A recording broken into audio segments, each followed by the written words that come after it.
This sitting is resumed. Prior to the suspension, where we were in Standing Finance Committee, we return to Standing Finance Committee.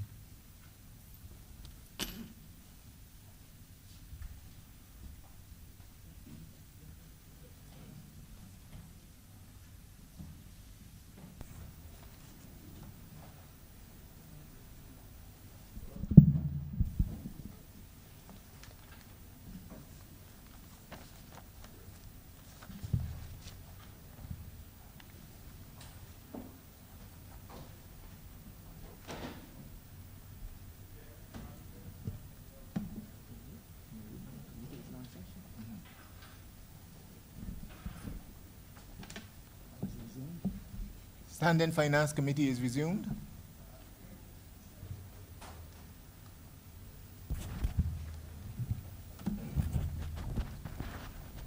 Mr. Chairman, Head 87, Ministry of Education, Technology, and Vocational Training, as amended, in the sum of $352,461,061.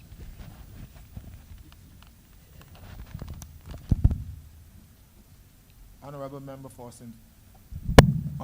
Forson Philip West.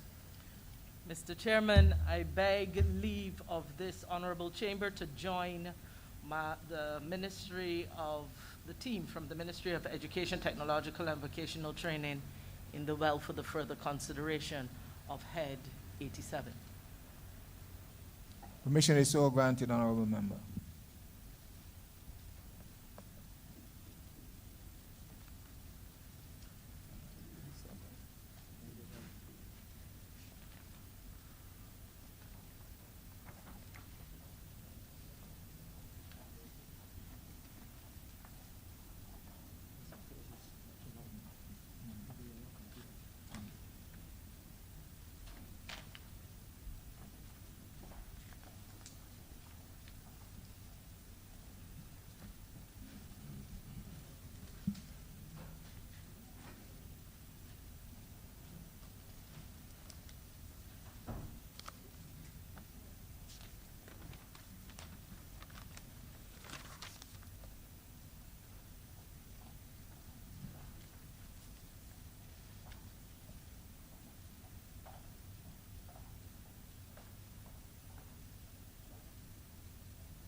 Honourable Minister, you will have 10 minutes for your opening comments and also for the introduction of your team before you begin.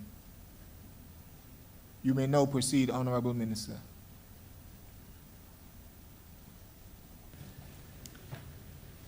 Thank you, Mr. Chairman. Here with me in this discussion regarding the Ministry of Education, Technological and Vocational Training are members of my team. To my right is the Permanent Secretary, Mrs. Betty Aline Headley. To my left is the Chief Education Officer, Dr. Ramona Archer Bradshaw. Also here is our Director of Education Reform, Dr. Ida Mae Denny, Director, Educational Management, Technical Management Unit, Mr. Francisco Miller, the Financial Controller, Trudy Farley, our Senior Education Officer, Student Support Services, Kay Sargent, the Manager of School Meals Department, Dawn Brown, the Acting Director for Information Technology and Quality Assurance Unit, Tanya Mears, the Principal of Samuel Jackman Prescott Institute of Technology, Mr. Ian Drakes, the Principal of the Barbados Community College, Ms. Annette Allen, the Principal of Urdeston Teachers Training College, Dr. Colin Cumberbatch, and Ms. Wendy McLean from TVET. In addition, we have other members who will who are part of our team.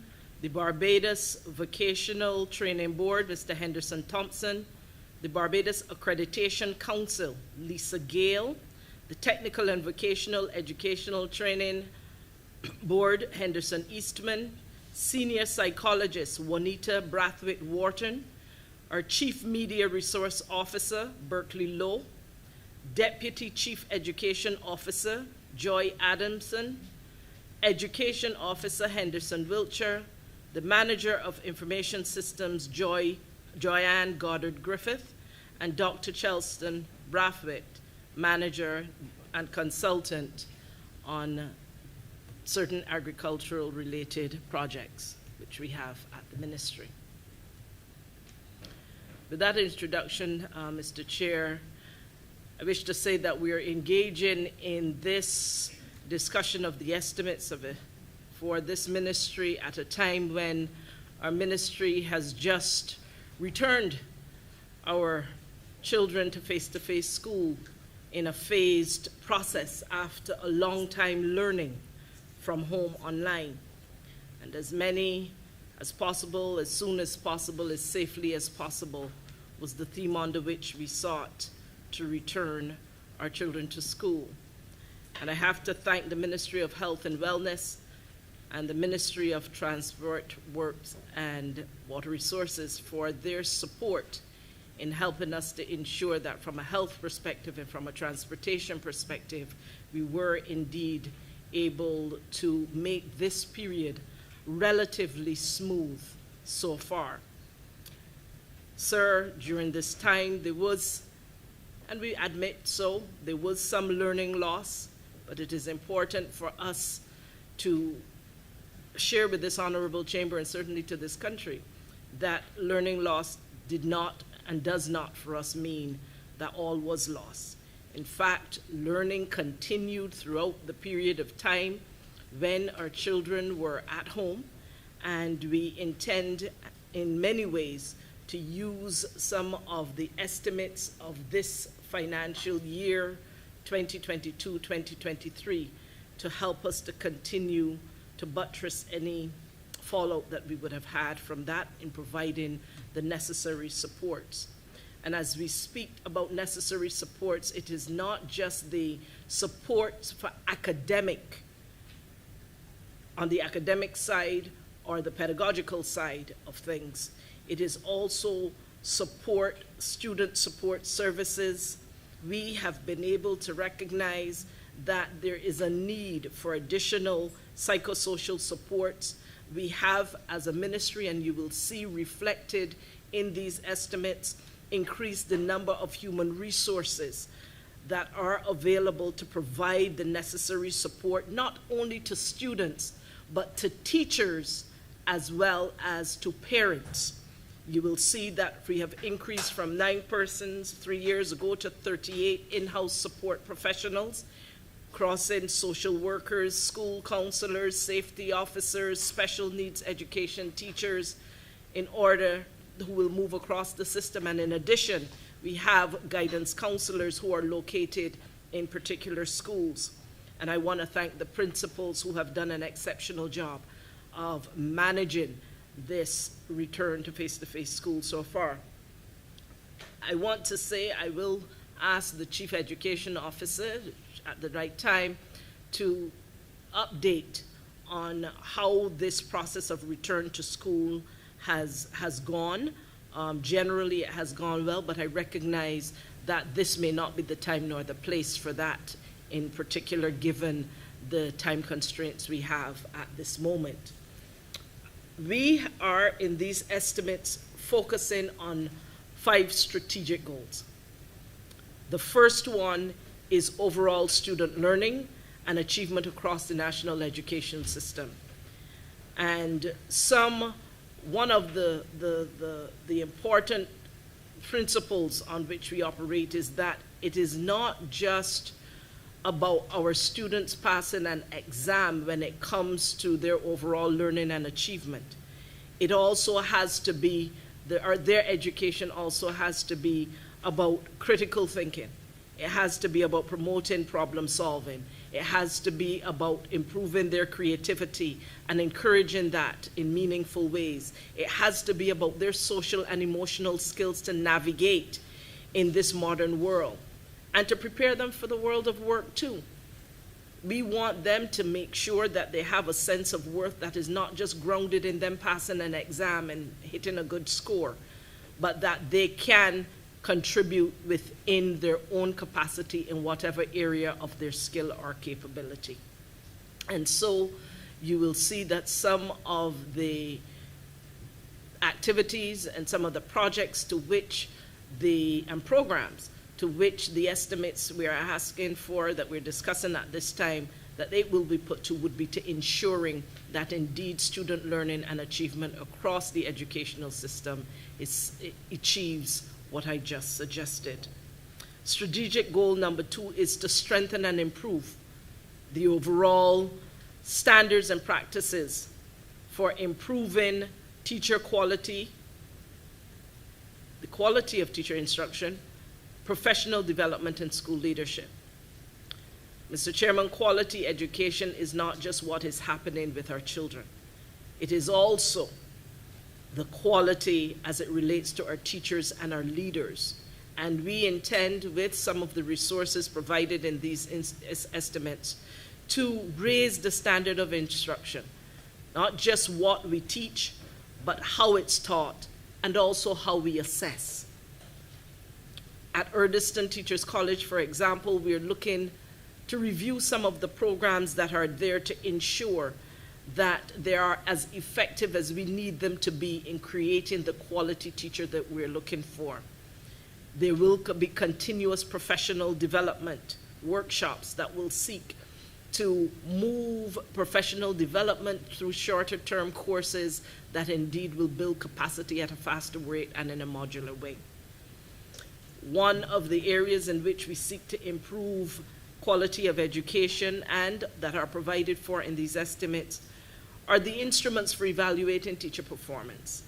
We know that there is need for greater collaboration between our Ministry of Education and, of course, the Urdeston Teachers College in this regard, and there are continued discussions that we will have to have with our various education partners to help us to make sure that the instruments that are being used to evaluate performance at Urdeston are really and truly similar or the same instruments that the ministry will be using to evaluate the performance of the teachers in the classroom.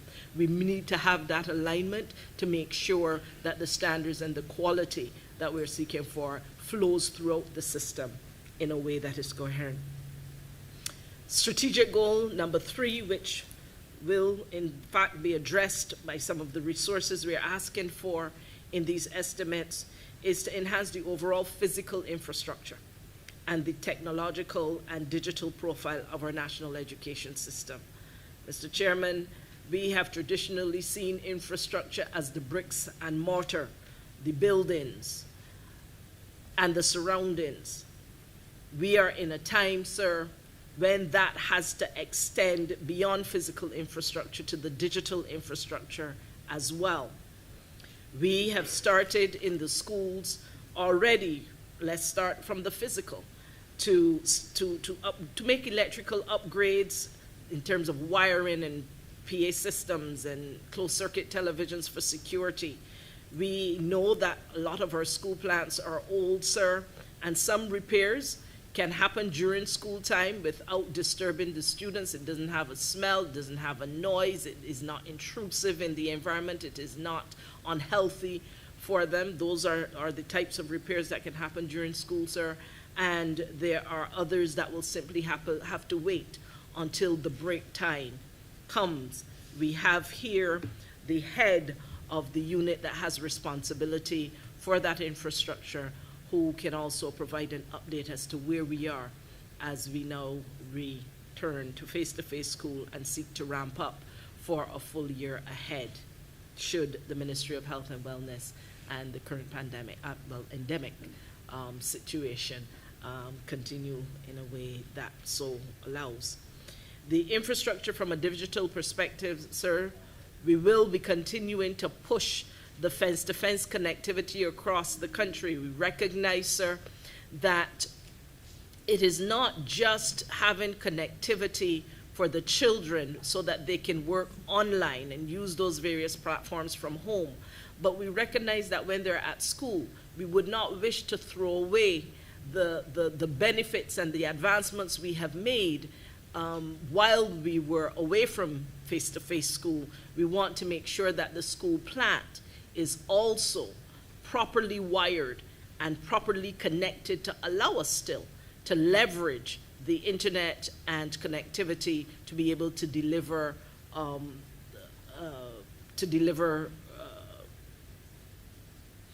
classes and instruction at school.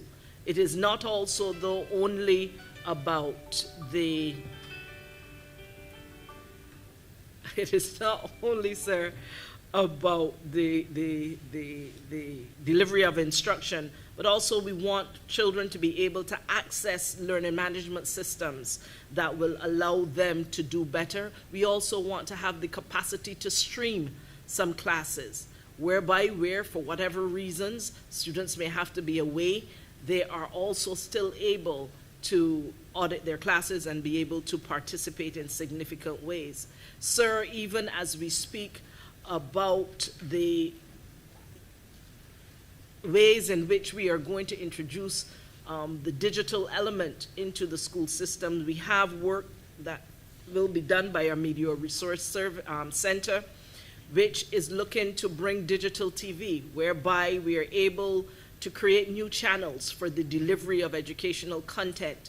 We provide opportunities for educational content to be developed, whether those are game shows or competitions or other ways in which we can present content in a significant way.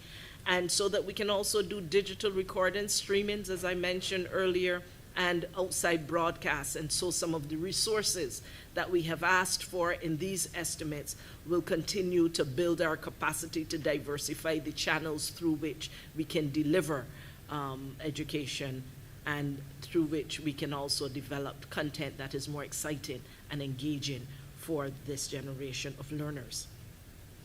Sir, in addition, from a digital perspective, as well as in preparing our young people to be able to participate in the emerging world of digital, we are also going to be placing additional resources into the development of robotics and coding for the students from nursery all the way up to the secondary level.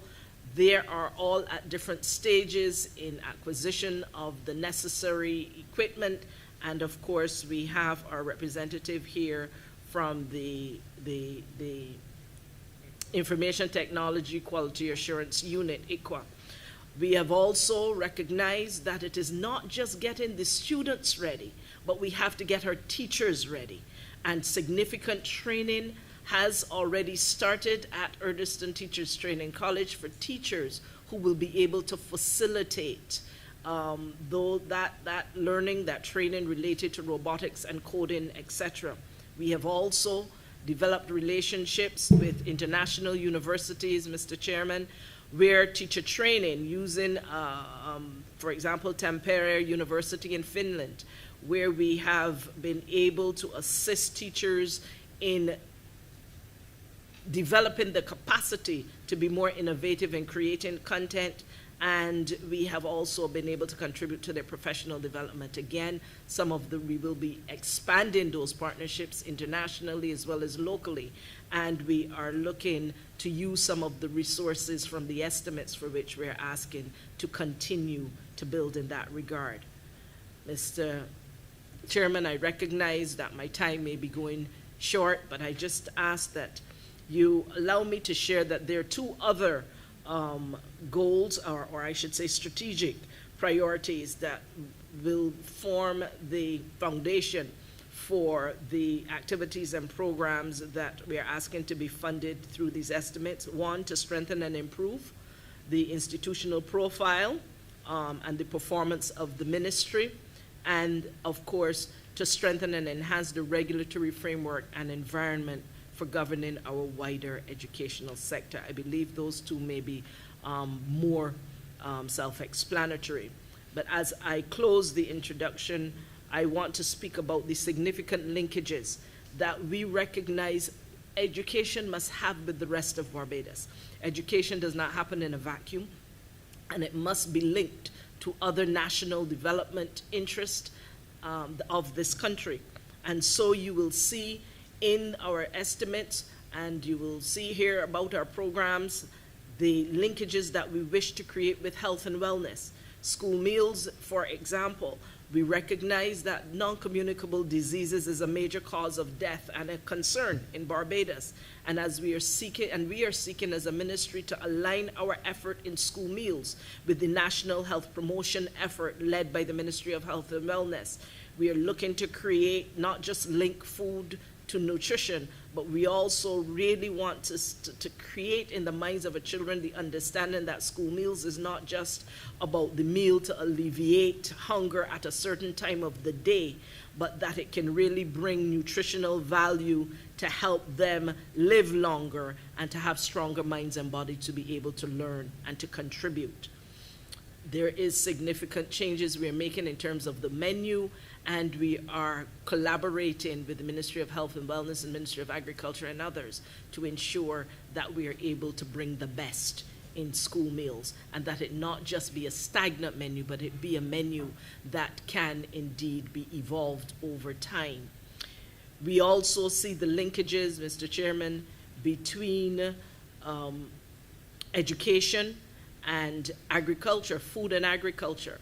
You will hear certainly about the projects that we have that are already running in schools as it relates to agricultural programs in primary and secondary, as well as the HOPE project, which seeks the HOPE projects and the JUKE projects, which are collaborations in one sense with the University of the West Indies, and also with regard to creating a research facility, creating the classrooms and places where indeed we can study agriculture in a way and help to build towards the professionalism of persons who are going to be participating not just in agriculture but also in the food aspect as it relates to processing and other areas of agriculture and food. We also, sir, are creating those linkages with economic development. We recognize again that education cannot be done in isolation. And you will notice that our vocational and training institutions that are associated, as well as the Barbados Community College and others, are seeking to align more closely their programs with what Barbados needs and what are the areas for economic development where we believe we have to prepare our learners to be able to contribute. In addition, the further linkage is between technology and innovation, and I would have shared some of that earlier. Sir, There is significant more that I could say, but I think it is time for me to give the opportunity to the Honourable Chamber to pose questions that we know are of importance to this country and to the people that you represent. With this, sir,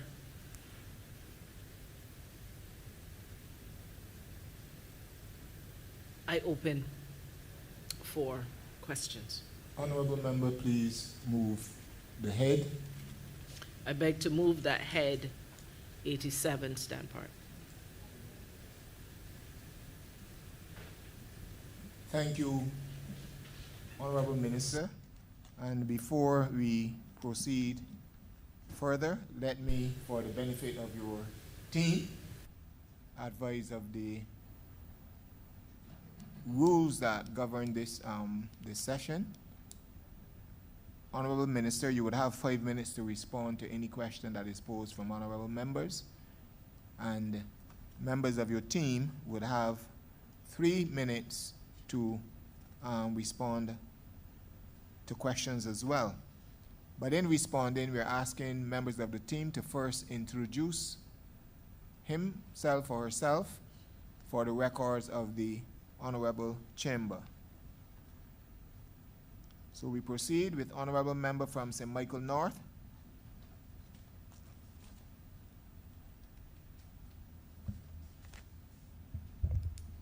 Thank you, Mr. Chairman, and let me start by first thanking the Minister of Education for her introductory statement and for laying the groundwork and foundation for this afternoon's discussion. Minister, I have 3 questions, and I'll take them one by one. One has been a troubling issue for me for quite some time now, and I really would want to give your team the opportunity to speak to it.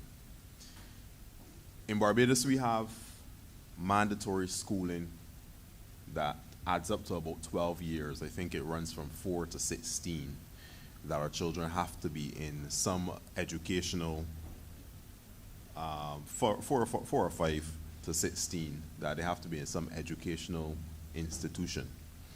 And in my interactions with many young people over the years, I have been seeking to establish mentorship programs and work with young people, young men in particular. I have, and then of course now as Member of Parliament for St. Michael North, even as I interact with constituents during my clinics, I have oftentimes been alarmed, Minister, that we have many persons who have, and I would say many because it seems like it is too significant a number to ignore. We have a significant number of individuals who go through a process of 12 years of educational, institutional learning, but yet they leave a secondary school having not obtained a single CSC certificate that they can attach to their name and use as a foundation and a springboard for their lives. This is, to me, troubling, and it is something that I think that needs to be addressed.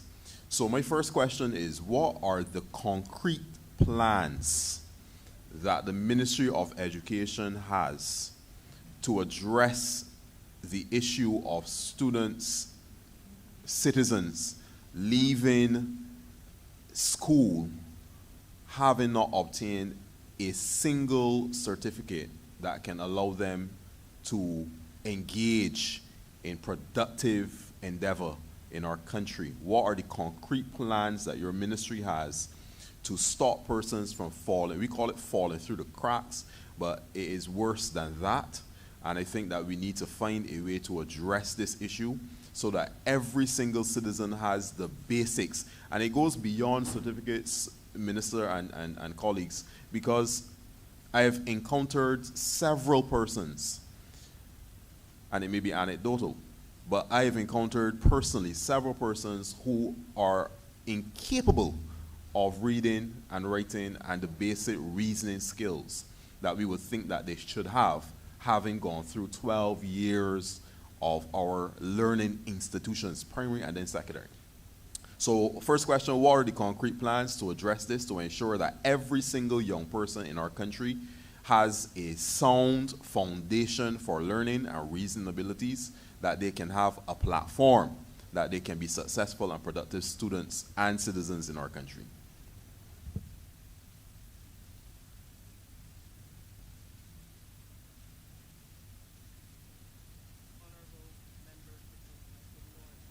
You're muted.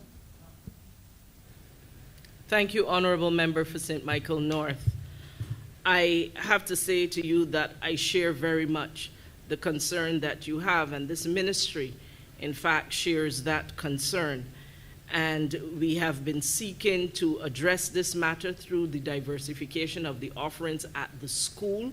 We have been seeking to do so through the augmentation of our efforts to deal with students, to address the needs of students with special needs.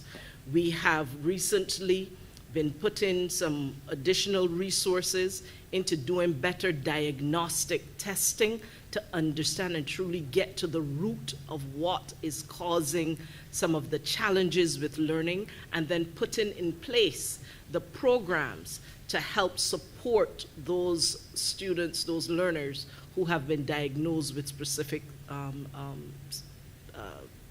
challenges. In addition, the education reform to which we have given much attention and continues to give attention will continue to seek to address this, and we are also seeking to do so in very specific ways through our technical and vocational training, because we understand that many different learners learn in different ways. They have different interests, they have different strengths, and we need to create an educational system that opens opportunities for all. And I'm going to ask our Chief Education Officer to respond further on the specifics, and also I will ask the Director of Educational Reform, Dr. Denny, to speak to how reform would seek to address some of those issues you just raised. Thank you for your question, and thank you very much, Minister. That is a very valid concern that you have raised with regard to some of our children falling through. Yes? Ma'am, will you please just don't reintroduce yourself, and then you can proceed to answer. Just give your name and your position for the records of the House. Okay. My name is Ramona Bradshaw, and I am the Chief Education Officer, Ministry of Education, Technological and Vocational Training. Yes, you may proceed. Thank you very much. As I said before, that is a very valid concern. We do recognize that there are some children who fall through the cracks, and we will work earnestly as a ministry to make sure that we capture those children before they do fall through the cracks.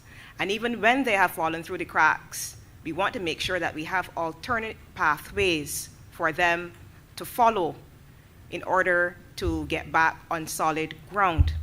Now, the mission of the ministry is twofold. Number one, it looks at equitable access to quality education so that students can fulfill their full potential. And number two, it looks at creating responsible citizens who are disciplined, industrious, creative, confident, and who can navigate in a modern society. In keeping with the mission, it therefore means that the ministry must put programs in place to make sure that children know what their full potential is, because they cannot realize their full potential unless they know what it is. Before, the minister spoke about teacher training, and we recognize that that is a very important aspect.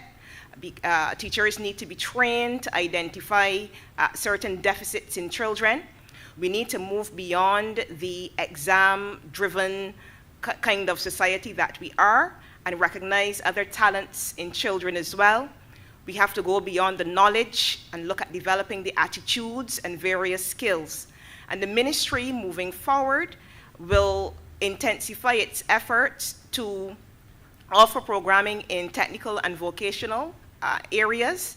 We want to begin at the primary level.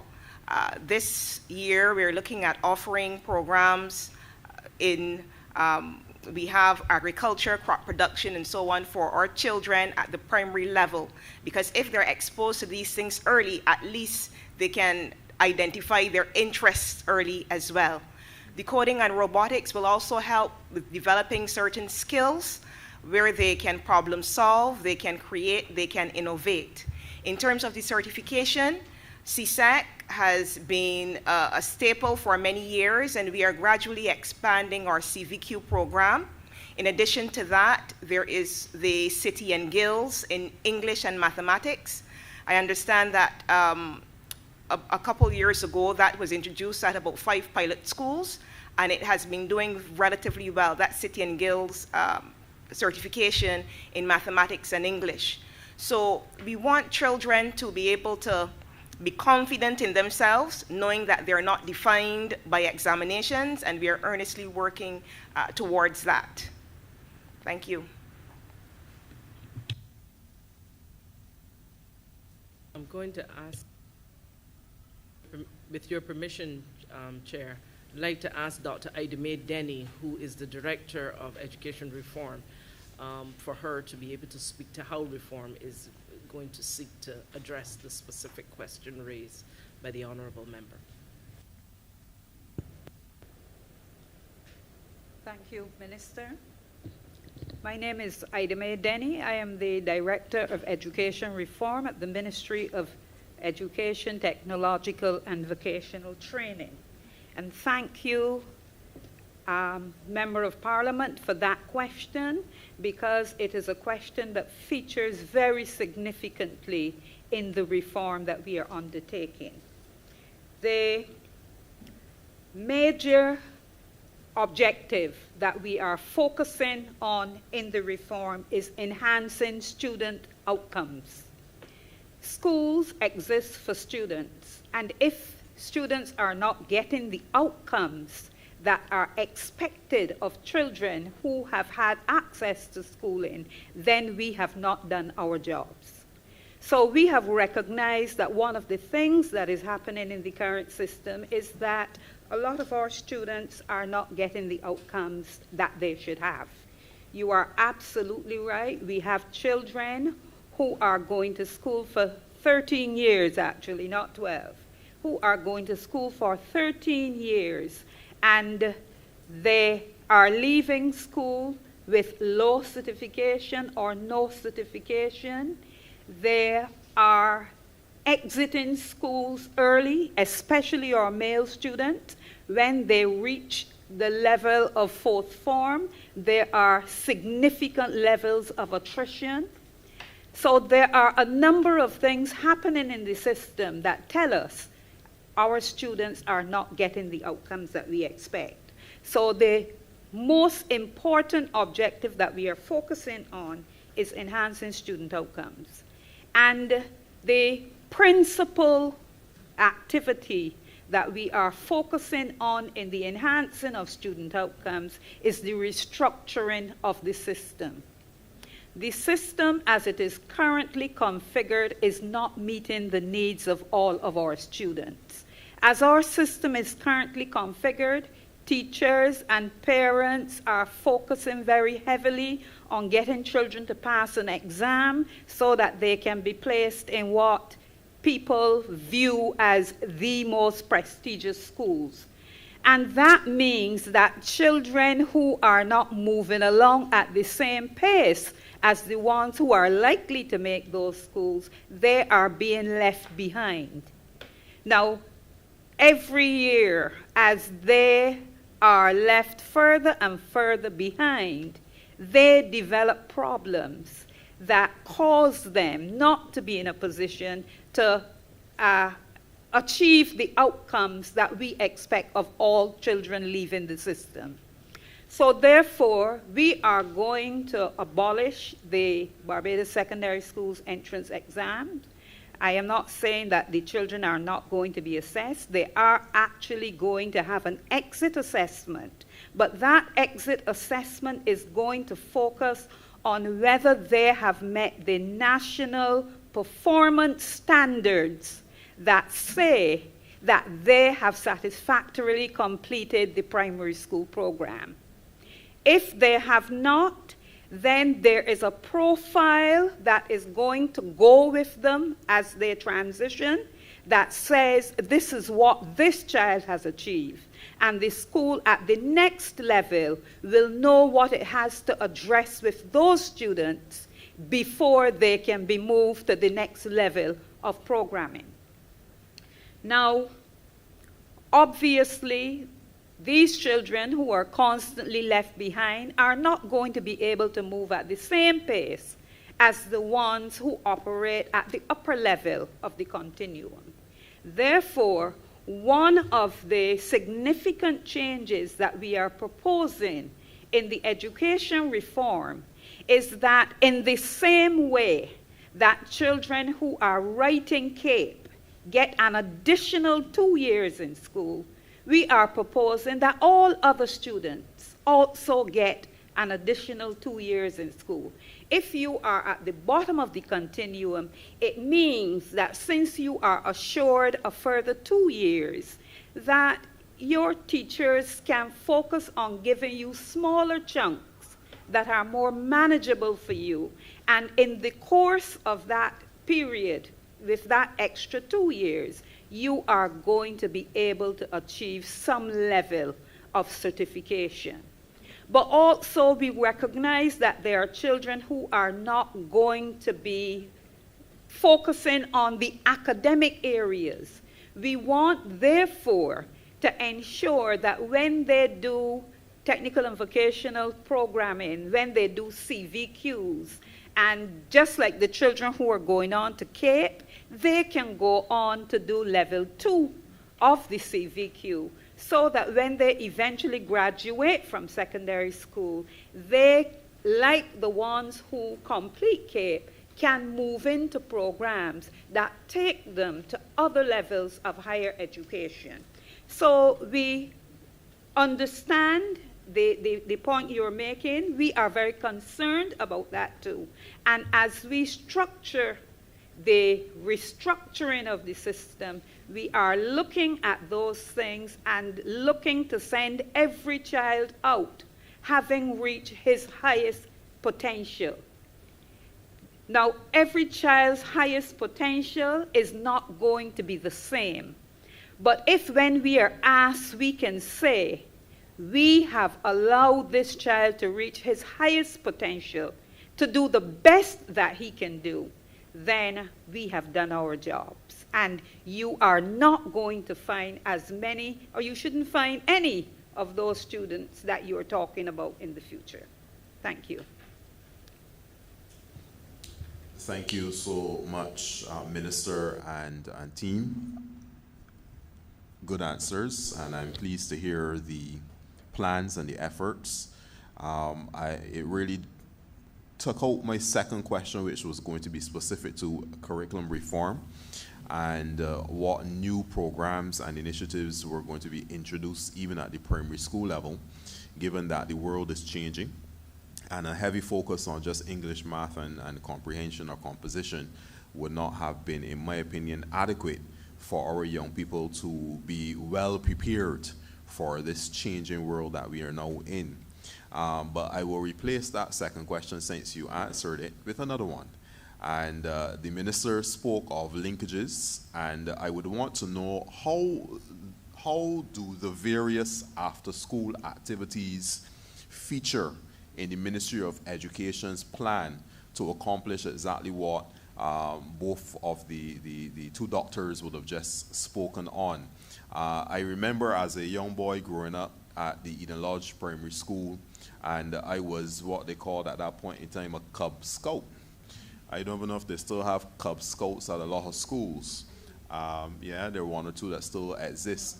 But I would want to know what are the plans, if the Ministry of Education has any, to work with the various after-school programs like the Cub Scouts, the Brownies, the Girl Guides, and of course the Scouts, the secondary school level.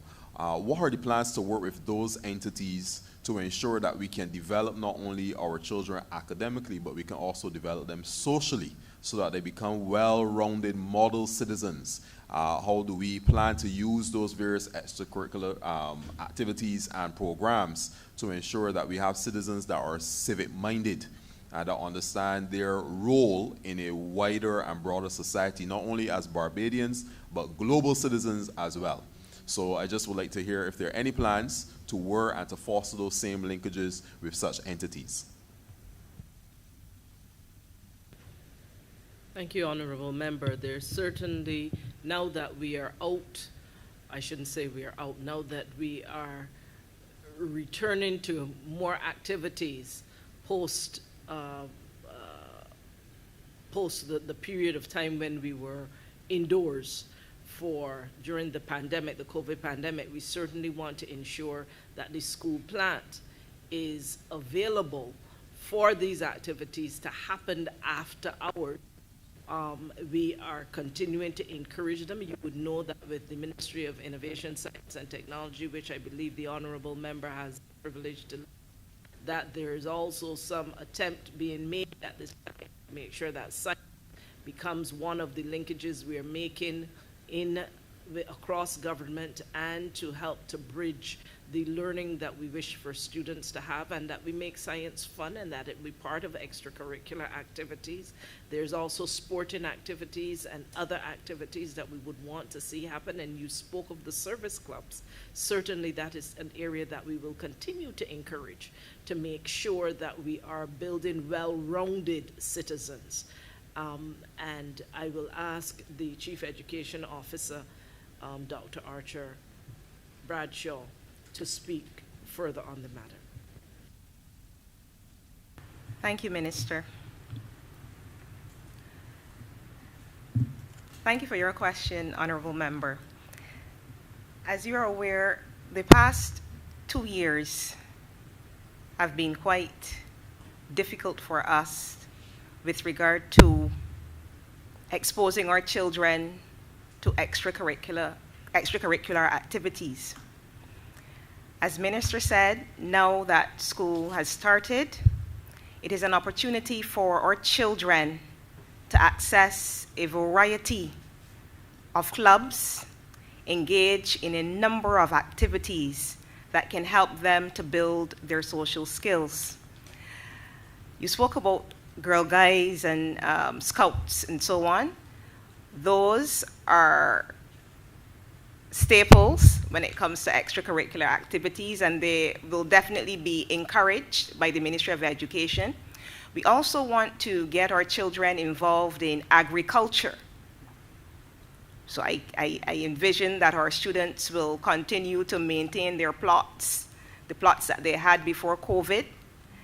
I also envision students participating in the coding and robotics, even though that is a program that will form part, or that forms part of the curriculum at present. We recognize that because there are so many other subjects that are covered during the day, students may not have enough time to complete their robots and do what they want to do with them.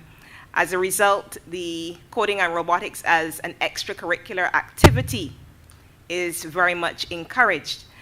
And I fully agree with you. I fully support your comment. These activities help to build character. Students learn to work collaboratively. They learn to communicate. They learn to build confidence. All of these are qualities that we want in what we call a star Bajan. So these activities will be very much encouraged, of course, in a safe way, because with the COVID-19 pandemic, we still have to be mindful that all protocols should be followed. But we will definitely do our utmost best through our principals and through our teachers and the support staff to make sure that we have well-rounded Barbadians being produced from our education system. Thank you. Thank you very much, Minister and Chief. Thank you. I'm pleased with those responses yet again. My last question now, I hope I can be equally pleased. It has to do with the maintenance of our school plants. In my constituency, my specific constituency, I have 2 nursery schools. I have 2 daycares, I should say, 1 nursery school and 2 primary schools. And I have had a relationship with each of these entities for a long time. In fact, I actually would have attended the nursery school. When I say attended, I was placed at the nursery school a long time ago. Well, not so long ago. So it's good for me. So it's good for me to be there, and now in this capacity to engage with the managers of the daycares and now the principals of the primary schools in particular. I would have engaged in some tours of the primary schools just recently. After many years of observing, unfortunately, the decline in the infrastructural standards, in particular at the Eden Lodge Primary School, it has led to this question now. What are the ministry's plans relative to continuous, ongoing maintenance of our school plans? Now, I know that part of your response is going to be tied to money.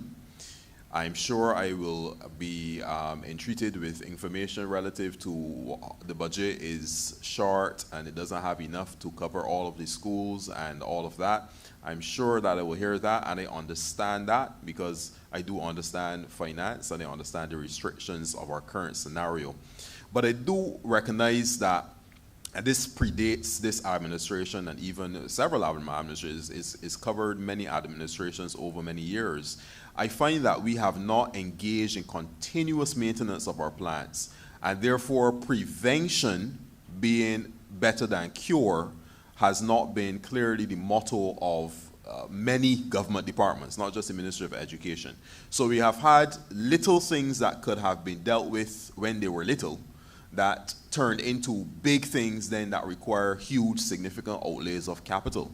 So I would like to hear not about how you're going to fix all of the issues. If you can tell me how you're going to fix all the issues at Eden Lodge Primary School, I'd be very pleased to hear that, because I have a lengthy letter to submit with all of the issues noted and pictures to boot.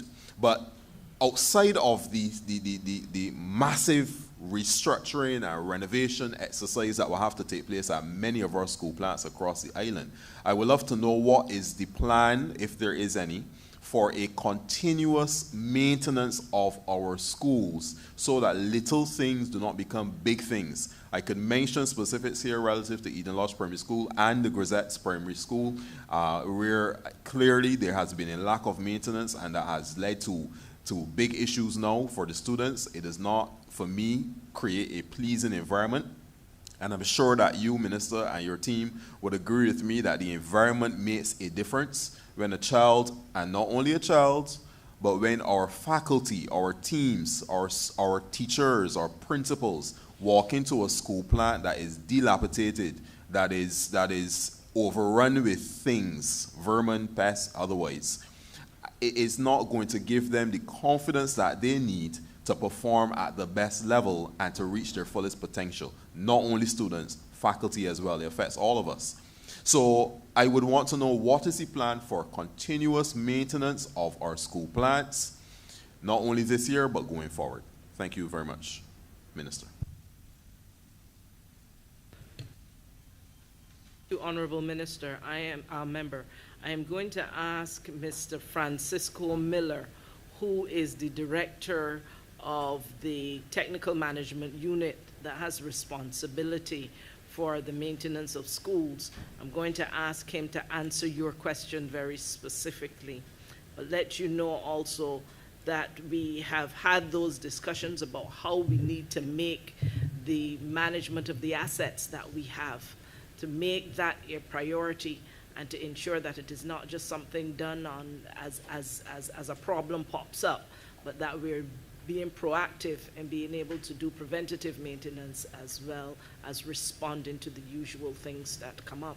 And as the Permanent Secretary has also shared, there have been situations where it has been government maintaining its plants, but we have also had contributions from external partners, both nonprofit organizations and national organizations and communities in general, in helping to make a contribution to make sure that we're all in it together as we seek to move towards the maintenance of property on a consistent basis and at a high standard. Mr. Francisco Miller. Good afternoon. Thank you. Francisco Miller, Acting Director, Education Technical Management Unit. Thank you for the question, Minister. First of all, let me say that the Eden Lodge Primary School is also my alma mater. Actually, I was one of the first cohort students who actually entered the school, so I know the school relatively well. Essentially, we would have applied some resources to the school over the last few years. We have been getting a larger budget over the last few years, and that has been very, very helpful.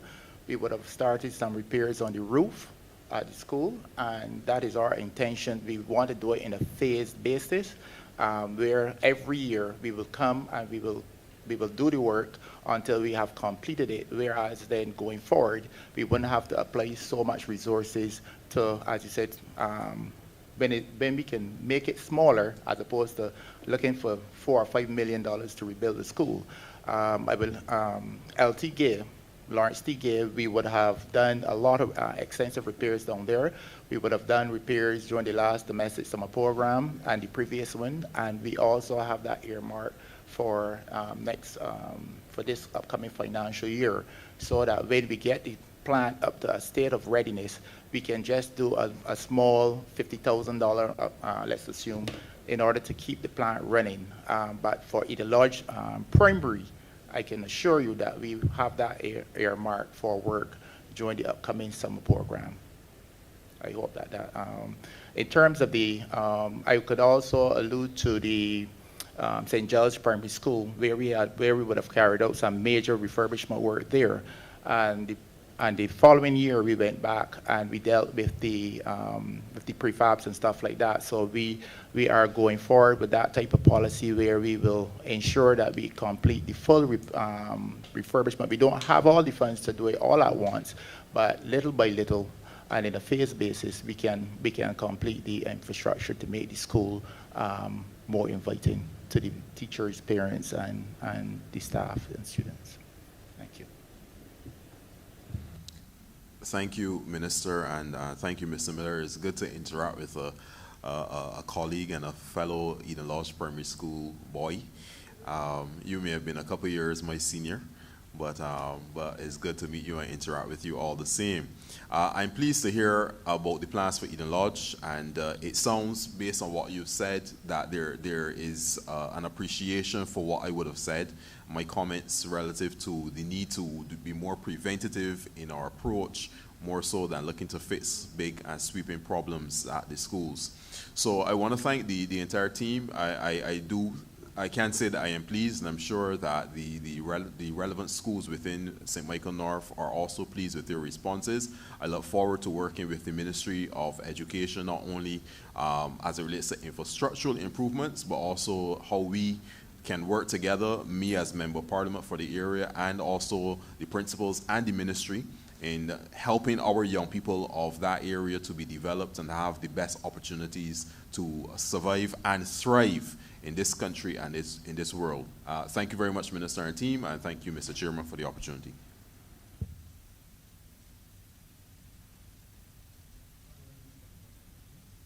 Yeah, thank you, Mr. Chairman. I beg to move that you do now report progress to His Honour the Speaker and beg leave to sit again.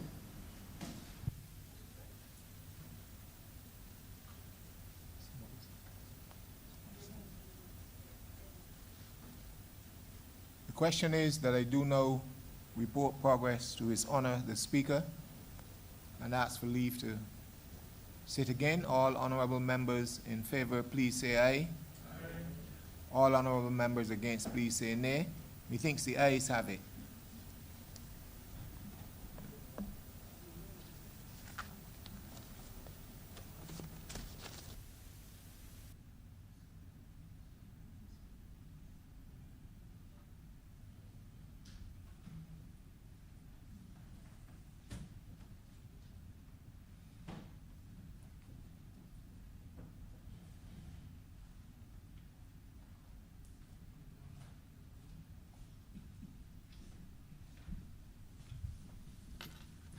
Chairman has reported progress and requests leave to sit again.